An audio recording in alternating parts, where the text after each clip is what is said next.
You know that feeling, right? When you're just searching for a quiet moment, a little bit of peace in a world that feels like it's always on full blast. But have you ever noticed that when you finally grab onto some comfort, it just kind of disappears? Today, we're going to get into why that peace can feel so hard to hold on to. I mean, really think about it. When you're stressed or just feeling a bit off, what's your go-to? You reach for something to make it better, but the relief, it never really sticks around, does it?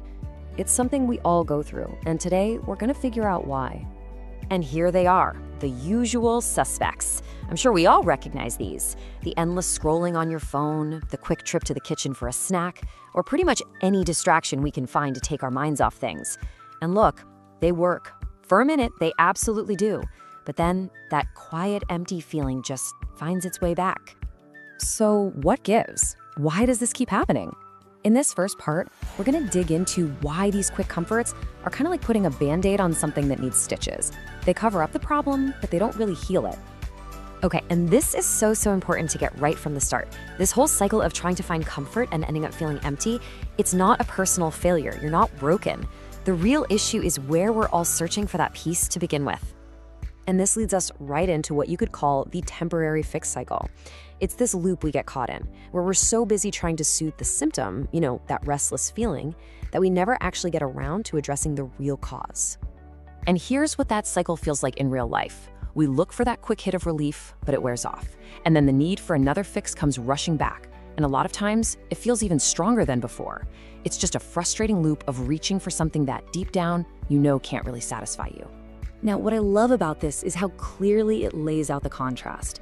On one side, you've got those temporary fixes. They soothe a symptom, they fade super fast, and they always leave you wanting more. But then you look at the other side. That's what our souls are actually crying out for.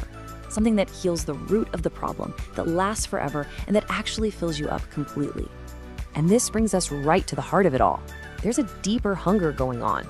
So now we're going to shift our focus from all the distractions we use to the real transformation that we actually need. This idea right here, it's the core of everything. Our souls just weren't built to survive on little snacks of temporary relief. We were fundamentally designed for something deeper, something with real substance, not just these quick hits of comfort. So this is the question we get to ask ourselves. Instead of just thinking, what can make me feel better right now, we can go deeper. What is my soul truly hungry for?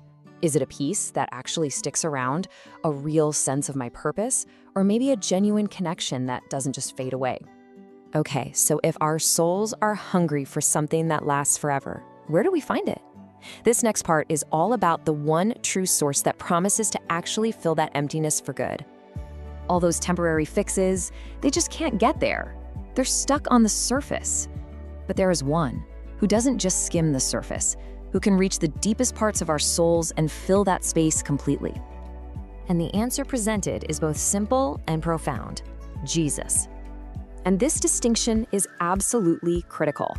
He doesn't offer just another temporary fix. The metaphor used is living water, and that's not something that just quenches your thirst for a moment. It's something that becomes a source of life inside you. So what does this living water actually give you? Well, for starters, a peace that actually stays with you, a love that is unconditional and literally does not run out, a presence that meets you exactly where you are, no matter what. And maybe most importantly, it provides a real transformation from the inside out, not just another patch on the outside. So how do we get this? This last part is super practical. It's not a complicated set of rules, don't worry. It's actually just a simple invitation to pause and kind of reorient ourselves. The practice itself is incredibly simple. First, just pause. Step away from whatever your go-to distraction is. Second, turn your attention inward to see what's really going on. And then turn it upward. Third, ask yourself that honest question again. What am I really seeking right now? And finally, just bring that raw, honest answer directly to him. And here's the most crucial point of all.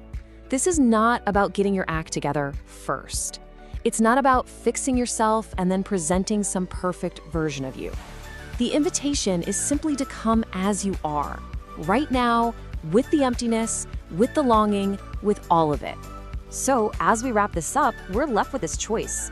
We know temporary fixes fade. The relief they offer, it's always fleeting. The real question is, in those moments of need, What are you going to choose that will actually endure?